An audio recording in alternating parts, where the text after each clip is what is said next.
Does anybody else like aquatic adventures? Because I sure do. It's just something about being on the open seas, fighting pirates and other sea creatures.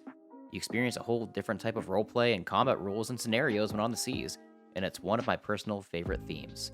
Which brings me to this subclass review, the Fathomless Warlock. I've seen quite a few people talk down upon this class since Tasha's came out, but honestly, with my love for open sea adventures, this is one of my favorites. I can see why others wouldn't like it, but I just can't get past the flair behind the class, and just how creative I'd get with playing it. If you're playing an open seas adventure and you don't have a Fathomless Warlock in your party, then you're doing it wrong. Well, at least in my opinion. And this is why.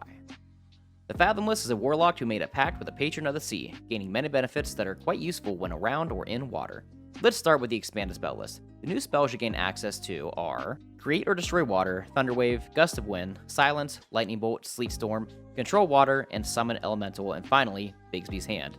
So yeah, you get some nice new spells to fit the trope of a water-based class, but where this shines are the features you get along the way.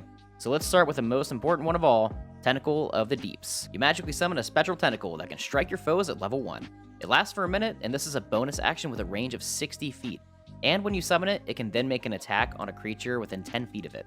It takes a d8 of cold damage and reduces its speed by 10 until your next turn. Then the damage goes up to 2d8 at level 10. On your turns following, you can move it up to 30 feet and still make an attack with it as a bonus action. You can do this as many times equal to your proficiency bonus. So basically at level 1, you already have 2 attacks. Warlocks tend to be ranged classes as it is for the most part, aside from, well, the Hexblade, and this just adds to your ability to keep creatures at bay and away from you with an ability that damages and slows as a bonus action. I love this ability and the flair of it so freaking much. Also at level 1, you get the Gift of the Sea, which gives you a swim speed of 40, and you can just straight up breathe underwater. At level 6, you get the Oceanic Soul, giving you resistance to cold damage, and you basically become Aquaman underwater, as you can now communicate with any creature that you're underwater with. If you wanted to make Aquaman in D&D, this is how. You also get Guardian Coil. You can use your reaction to have your tentacles reduce damage taken by you or an ally by 1d8 and then 2d8 at level 10. So not only does it attack, but it also protect. Level 10, you get Grasping Tentacles. You learn the spell Edward's Black Tentacles, which is a really cool AoE spell and a defensive spell at the same time. It doesn't count against the number of spells you know, and you can cast it once per long rest for free. And you don't even need to concentrate on it. It always gives you temp HP equal to your Warlock level, and it makes the spell even better than before. And finally, level 14, you get the Fathomless Plunge, which is basically a watery-based version of Teleport. You open up conduits to a watery destination within 1 mile of your current location. You and up to 5 willing creatures within 30 feet of you take the conduit and appear in a body of water you've already seen. It's not a spell, you can just do it every long rest. It's super cool and super useful to get out of sticky situations. And that, my friends, is the Fathomless Warlock. I know a lot of people don't really like this class too much, and I guess I can understand why.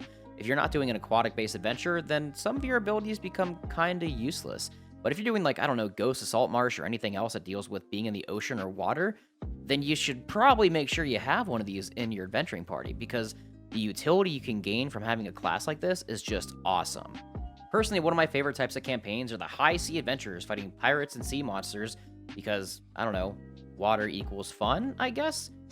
But if I was playing in one myself instead of DMing it, I would for sure be a Fathomless Warlock if nobody else was, because I would have so much fun talking to fish and making fishy friends in the ocean.